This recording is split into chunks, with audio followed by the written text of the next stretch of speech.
Thank you. I'd first like to thank the Central European Business and Social Initiative, and particularly Andrei, who's not here, Andrei Shakuvka, Martin Stockmann, for organizing this very interesting conference, and I'm honored to be here. Also would like to thank the Hayek Institute in Slovakia and the Conservative Institute, Mr. Peter Gonda, who are here. I'll try to be short since we have a short time. You know, philosophers like to talk a lot and teach, but since we have only 8 minutes, I will just try to just talk. It's clear to all of us, we've been examining this financial crisis now for 4 days in different countries. We started in Macedonia. Yesterday the day before we were in Zagreb, then Podgorica. Some of them went to Podgorica, and today we are here. And what is clear to me is that there is a financial crisis, of course, but there is another crisis that may perhaps even be more difficult and more perduring, and that is the crisis of ideas that have sustained the West as regards freedom of an economy and the importance of that in democratic society. We have seen, of course, again, the call for the death of capitalism, or the announcement that capitalism is dead. And I'm often reminded when I hear these of the story of the man who read in the newspaper his own obituary, right? The announcement of his own death he was reading on the newspaper. And he wrote back to the editor, "Dear editor, I assure you the rumors of my demise are greatly exaggerated." The former French Prime Minister said, and quote, "Friedman is the destroyer of civilization," and he laid the financial crisis at the feet of Friedman. He's a socialist indeed, but he's not the only one. Capitalists in our day have been having doubts about free market economics. Mr. George Soros, who is no stranger to profits, wrote an article entitled "The Capitalist Threat," and in it I quote you just a little piece. "I now fear that the untrammeled intensification of laissez-faire capitalism and the spread of market values into all areas of life is endangering our open and democratic society. The main enemy of the open society, I believe, is no longer the communist, but the capitalist threat." Accusations are coming from left and right. On the left, I will just list them and probably won't have time to explain them, but we can talk about them if you're interested. There's the economic instability argument. That is to say that the free markets cause economic instability, and the financial crisis is proof of it. When something goes wrong, it affects the world global economy. We have the social instability argument. That is to say the rich are getting richer and the poor are getting poorer, which I would argue is not the case, but that this is causing fractures in society. You have the international foreign relations argument against free markets. That countries seeking their own self-interest will cause war, and it will foster imperialist desires. And you have the infamous climate argument that free markets are destroying the environment and global warming will consume us. On the right, the accusations are also coming. Namely, that free markets destroy family, community, and religion. I will try to answer them just in general because of the lack of time that we have right now. But I will say that my advocacy of a free economy is as Friedman described liberalism. That is to say, doctrines pertaining to a free man. That a liberal economy is that which is fit for a free man as opposed to a command economy.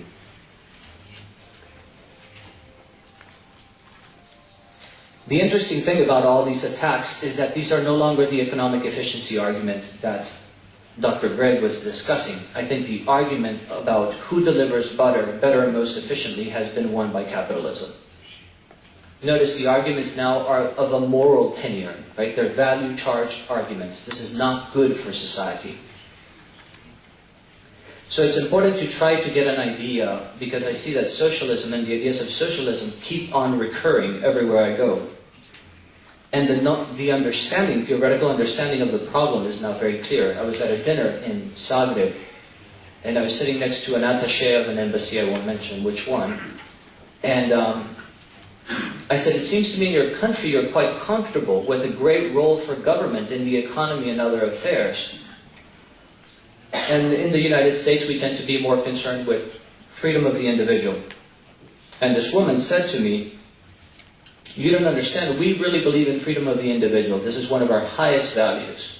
But the reason that we want the state to take care of us is because we don't want to bother our neighbor. Right? So I asked her, where do you think the government gets the money to take care of you? From precisely the neighbors you don't want to bother. So the theoretical problems are quite big. Let me approach the problem of socialism a little bit from a philosophical perspective. I would argue with Milton Friedman that socialism is incompatible with a democratic society. A thoroughly socialist society is incompatible with democracy and with individual freedom. I would argue, secondly, that it is incompatible with human nature, and Samuel Gregg argued, therefore it's an inhumane regime. And thirdly, that it is incompatible with Christianity. Socialism at its heart is not so much the economic error, I would say. John Paul II described it as an anthropological error, an error in the notion of who man is. That is to say, for a socialist from a materialist perspective, man is merely raw material that ought to be molded, that ought to be transformed into those ideals which they pursue. This is, of course, not possible with a human being who possesses freedom of will and dignity. The second problem with socialism, of course, is that it subverts the relationship of the state and the individual. Because on the notion that man is simply raw material to be molded, it brings about the notion that the man lives for the state, as opposed to the way it should be, that the state exists to serve man. It subverts also another very important point, the purpose of law. The purpose of law is really to create a framework where man can seek freely to prosper. But this kind of mentality to transform man will not be done without coercion, because human beings will not be subject to that. So law becomes sheer power, sheer force of will. And this is, of course, dehumanizing. It also subverts something that is also very important, the role of the ruler, that is to say, the role of government. If human beings are merely material to be molded, then the ruler becomes sort of an engineer, and this is why there is social engineering. Human beings are something to tinker with. Society is something to adjust and make changes to, something to experiment with. Socialism subverts the ethical virtues required to rule. That is to say, socialists believe that the top virtue that rules in society is benevolence, as opposed to justice. And therefore they seek to create this obliged or forced fraternity. They see society as this large family of which the state is the father. It reminds me of the French revolutionaries during the reign of terror. They would run around the streets with pitchforks, and they would grab somebody, right, and they would say, "Be my brother or I shall kill you." This notion.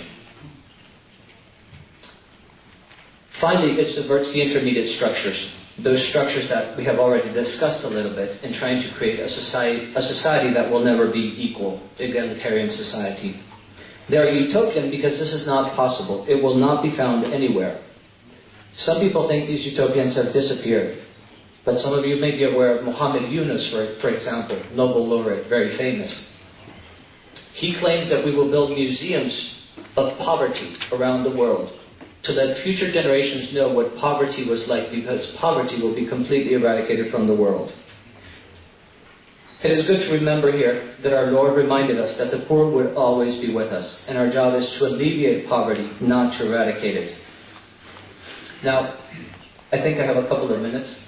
I'm not sure. 1 minute. Frederick Bastiat, in his great treatise on law, talks about using the law as an instrument of plunder. And socialism today, as they say with a human face, is attempting not to commit illegal plunder, but legal plunder.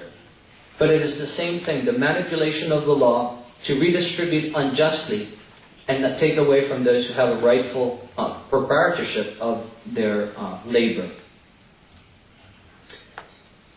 I would say, in closing, and we can perhaps talk about it, that the reason socialism keeps on coming back is because we keep on not understanding how to theoretically dismantle socialism. We keep on thinking that it would work in practice if we would only find the right ruler to make it work. And so we keep on trying the experiment over and over again. And I think that it is very important, therefore, to seek to understand the problem with socialism and the notion that a free economy is one of those essential elements of the general consensus of Western civilization. When Western civilization was forged, one of the essential elements was to have free economies and free political life as well as free cultural life. And this is the essence of democracy. I will close there, but also wishing you to persevere as some of the greatest areas of economic freedom, as many countries that we love, and my own country, the United States, seem to be clearly slouching towards socialism. I am sure that pressure will come to bear upon you.